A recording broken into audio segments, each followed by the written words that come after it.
My name is Dobbie Reese Norris. 2 B's, 2 E's, 2 R's. That makes me a triple double. What we're going to do is, I'm a poet, a writer, and a raconteur. So what I'm telling you now is, this is a 1-act play. So don't applaud until the end of the act. Do I have to repeat that? Okay. Okay. It was really kind of specific, right? Yeah. Okay.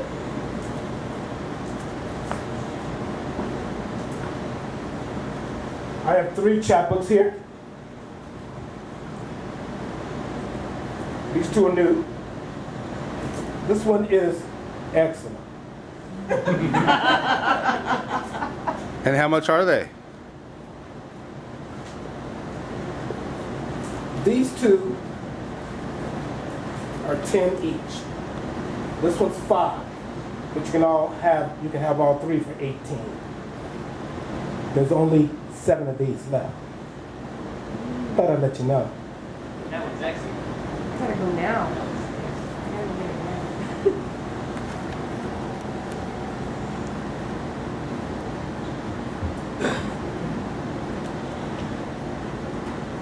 Willie lives on the other side of pain. Little Willie is a friend of mine. He dwelt in a little shanty on a little hill overlooking a little valley, a little ways from a little village. In this little hamlet lived little men with little minds that thought little thoughts. Close to happiness lived Willie, a friend of mine. He dwelt in a little shanty on a little hill overlooking a little valley, a little ways from that little village. Little did Willie know that the little men that lived in the little hamlet that thought little thoughts liked Willie very little. Close to happiness lived little animals on a little hill where Willie lived overlooking the little valley. Willie had a little garden that grew little vegetables in a little square among the little trees above the little village where the little men lived. The little children that belonged to the little men that lived in the little village that liked Willie very little, liked Willie a lot. Often these little children from the little valley came to play with the little animals that lived with Willie on the little hill close to happiness on the other side of pain. One day, the little men from the little village came up the little hill a little ways to cut the little trees on the little hill. Willie pleaded with the little men for the little animals and the little trees. But the little men from the little village that thought little thoughts and liked Willie very little thought Willie just a little strange. Then a cloud hovered over the little hill and brought a little storm that wiped out the little farms of the little men in the little valley below the little hill who had thought little thoughts. So the little men from the little village in the little valley came to kill the little animals that lived on the little hill near the little shanty where Willie lived, close to happiness. Willie protected the little animals from the little men who lived in the little village in the little valley who thought little thoughts with their very little minds. And Willie was felled with a little stone from a little sling held by a little man in that little village who thought little thoughts, and little did he know Willie's name. The little children from the little village sadly secretly buried Willie in a little plot with a little prayer in a little garden that once grew little vegetables.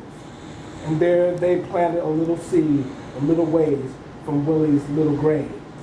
Now there is no little hamlet where little men live with little minds that think little thoughts. But a little tree grows on the little hill overlooking the little valley a little ways from what once was a little village. And Willie dwells happily with the little animals on the little hill in a little green plot where once was his little garden on the other side of pain. That's a tongue twister. You go L's. If you guys don't know this, I kind of teach poetry. But L's and S make everything tall.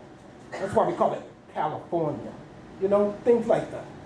And Ohio, for example, is round. But Iowa's just like Ohio, but it's square. They have words have color too. Okay? And people should think that when they're writing. Lesson 1.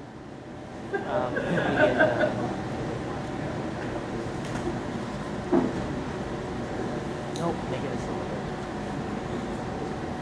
I have things that are called new old American sayings, and I will interject them from time to time. Like this one. A little bit of truth makes credible the biggest fucking lies.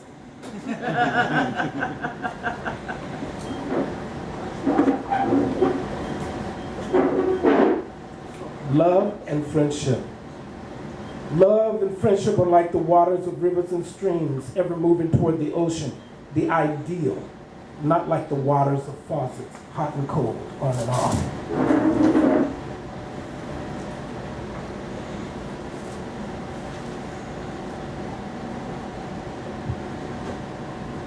Another one of those new old American sayings. A man with roots knows where the bodies lie.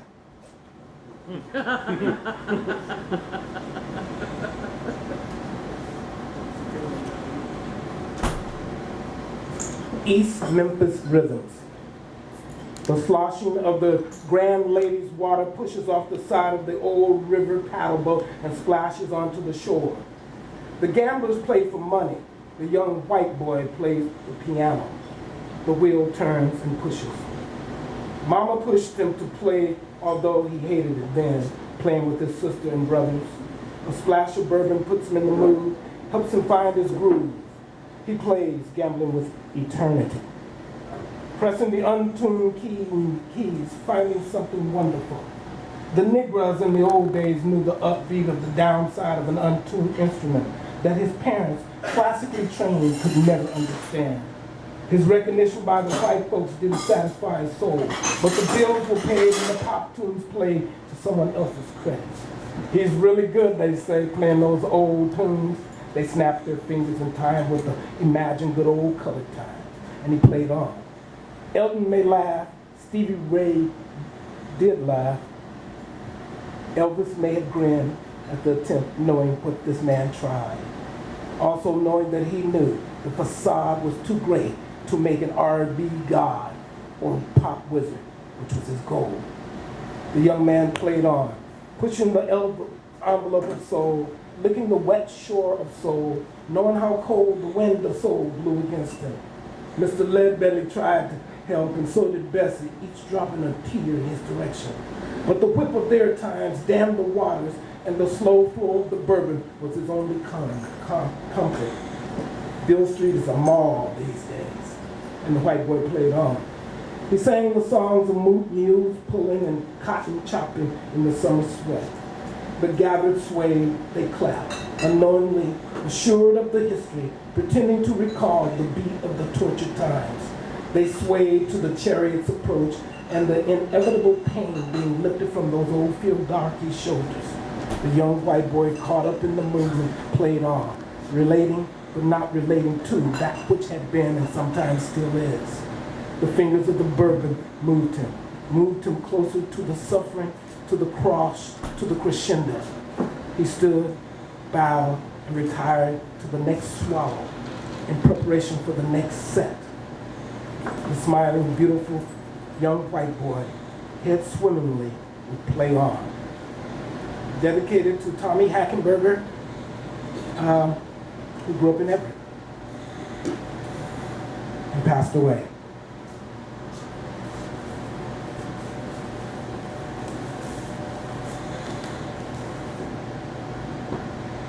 I don't mind being thought of as a simpleton, just don't want to be the poster child.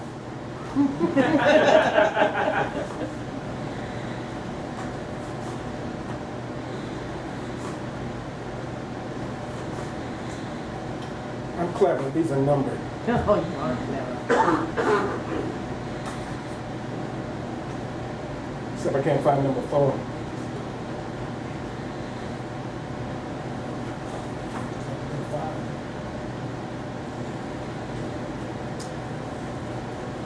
The veteran. Shakespeare Abdul Rahman Lawless drives a 1957 Caddy LD red convertible and lives alone in the old south central part of the city. On seldom sunny Saturdays, he opens the drapes to let in a little light into a neat Spartan 2-bedroom beige stucco located in the south central part of the city. The newspaper, classic jazz, shredded wheat, warm tea made with bottled water, no funnies, no sports, no TV. The wrought iron barred windows reflect onto the immaculately raked, puke-colored shag carpet, reflecting the quiet prison he has chosen. He did 2 tours in country and a short time inside for aggravated assault against the man who accosted his long-time estranged younger brother.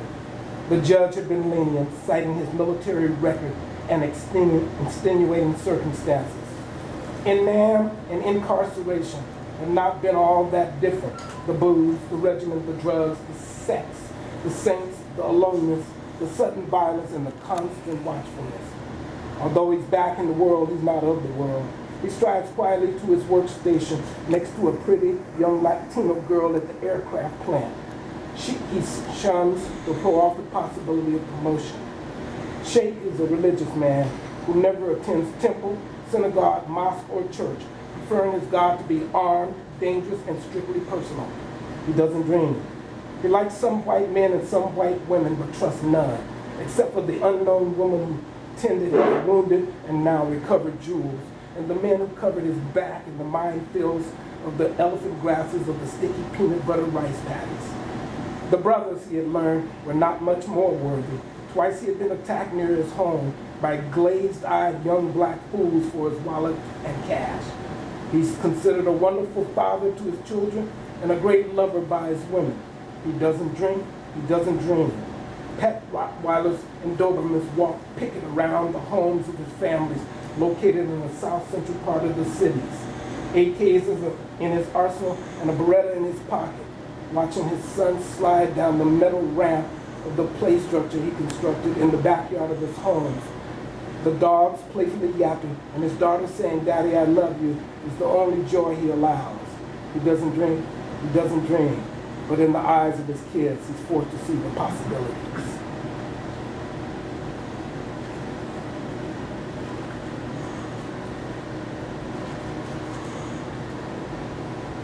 Goodwill often goes out the window when good sex comes through the door.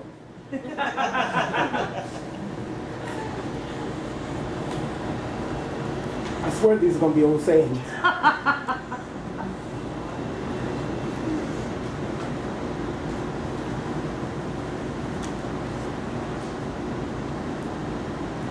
Genesis. Mustard green is lonely and splotched with yellow, the only bit of the fabled Frenchiness he retains. The collards are the royals, favored by the colors. Kale hails from highlands mythical, plains peaceful, a cabbage that spreads, but no longer forms head. Turnips have big purple balls, which both stand alone juicy delicacy. But poor mustard, lovely mustard, only thin stems, less than stalks to stand on. He's reduced to consorting with collards and kale, just to add a little ethnicity. Cauliflower is just as sad, you see, not a flower, no, not a pretty flower, rather homely, an ugly filler is she, a lumpy maze that only another monotonous, unimaginative saucing of hollandaise can improve its bumpy complexions. 2 days on display, the tiniest bit of decay, into the wax box atop the compost cart, in the summer heat, behind the fruit and veggie mart, mustard flour and cauliflower meat, thrown together, destined for the compost heap. Squished between aging squash and wilting zucchini, they are forced to mix their miasmas. The black-eyed peas take note and wink saucily at the frijoles negros. No one knew, and few suspected, that day in the heat of the wax box, in the rear of the fruit and veggie mart, atop of the compost cart, The nasty mixing of the despised and the depraved would, in a short run, yield a bold new staple, thick of stock, lord of plate and pot. Broccoli is its name. Mustard could not have been more proud. Cauliflower blushed dull with glee, rising above Brussels sprout, asparagus, and green bean. All was well, as we could tell, until Peach showed up with plum and their new one, nectarine.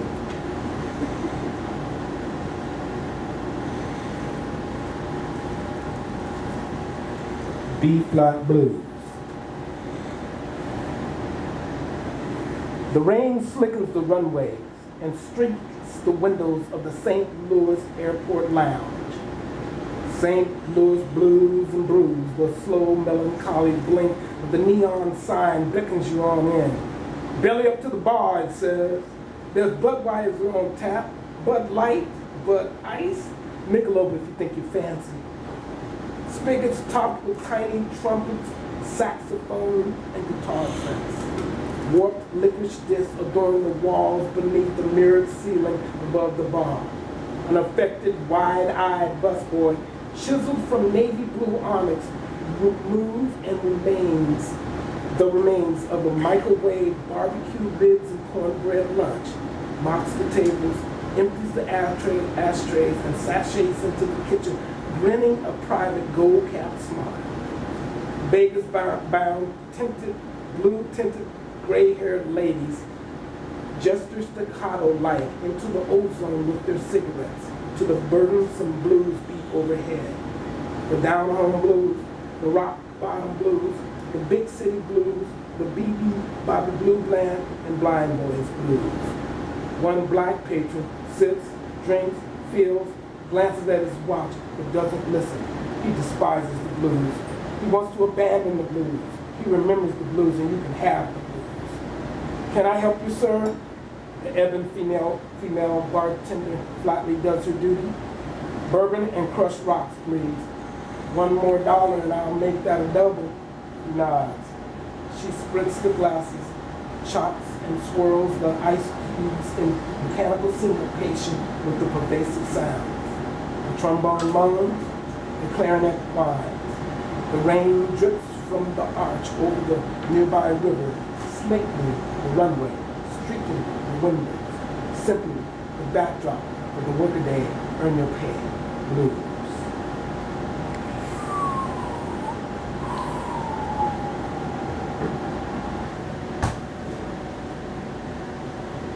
Drop your hat, pick it up quick. Somebody will step on it.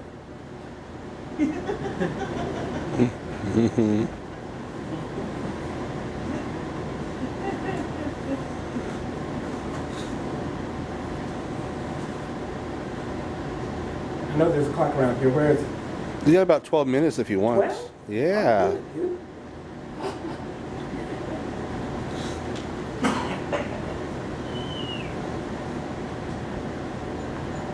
The cause of cosmology's jerky rhythm.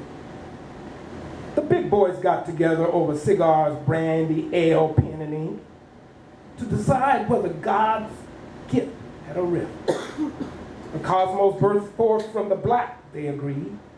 From the absence of light and life with the gnat for filling spaces, the blind had sight, they proclaimed. They joyfully sang, "It's the Big Bang!" That explains it all. Once there wasn't, now there is. They scratched their balls and it was good. But I ask you today, listen to what I say. The truth is often splayed before your face.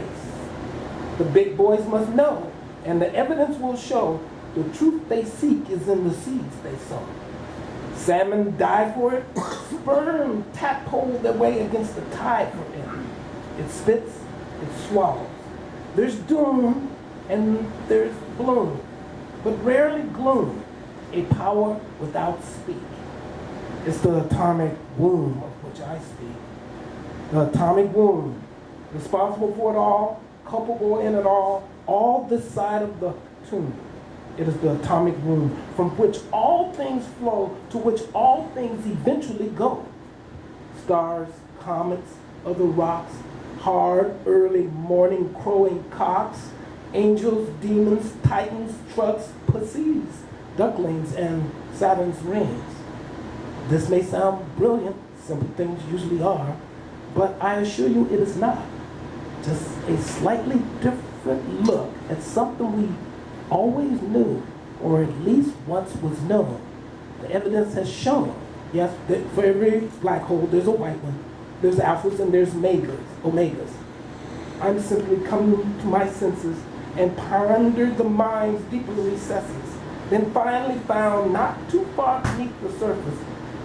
I'm no genius, just a lesbian with a penis. The Y chromosome is doomed. The heavy lifting is done. The asphalt laid. The machines of ease have been made. And all its aloneness alone signals the Y's demise. Someday soon, the last penis will rise. So just strap me on. It doesn't take a quantum leap, damn it. Let's be serious. It's been proven. It doesn't take a rocket scientist or a nuclear quack to discern this inescapable fact. Just strap me on. There will be no fuss, because I'm no genius, just useful as a lesbian with a penis.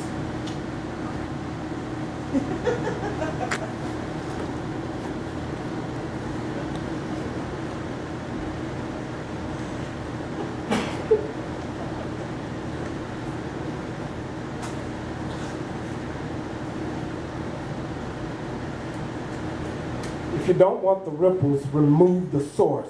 Eliminate the pebble.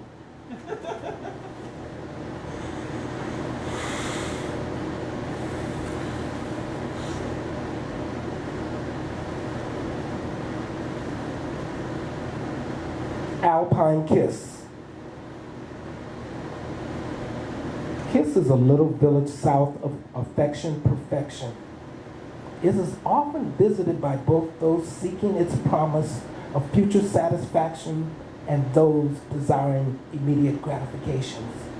Serenely innocent, Kiss is a beautiful little place.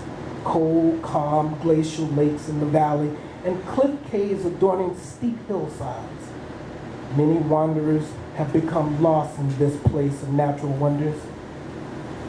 Twin monsters, love and lust, local lore claims, devour unsuspecting visitors. Vendors make book. Who will be blinded by wet, slippery Kiss, never to see clearly again? As foggy breaths hover on the lakes, and heavy sighs exit the caves, one is left to wonder whether the mystery of this place is real or mere fantasy.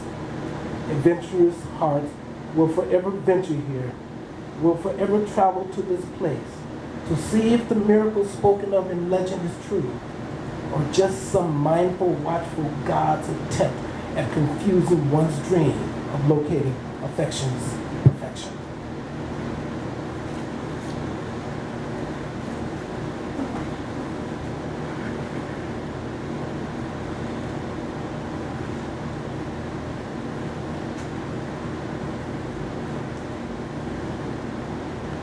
Sunlight filtered through a small frosted window.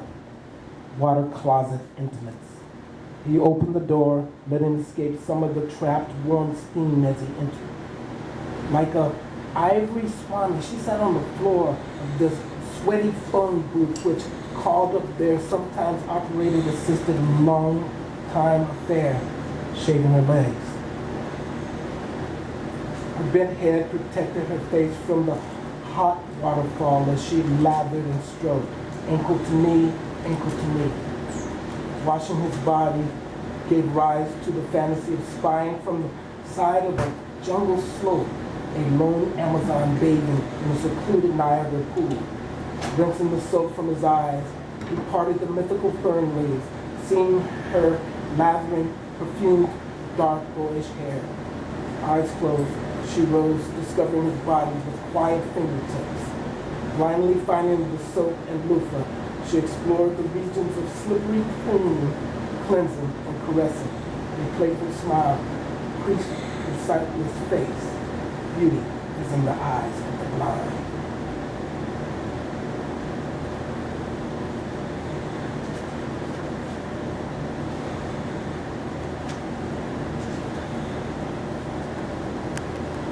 Surely, so too is Shirley.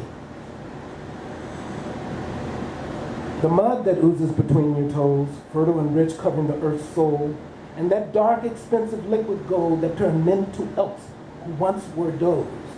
So is the best coffee crop, all lined up in rows. The most expensive abalone in the market sold. Long limousines concealing classy men of gold, and the hue of an avocado when ripe it grows. Yes, also the gypsy's eyes in days of old, the hair of a Polynesian, I'm told, tasty olives in a salad bowl, and the bird that cried nevermore to Poe. Then too, if you look down very low, there can be found heat-giving coal, for which lovely diamonds roll. These are the treasures of black beauty, you know, which are unchanging, status quo, and surely too, surely is so. And she broke up with me. Can you believe that?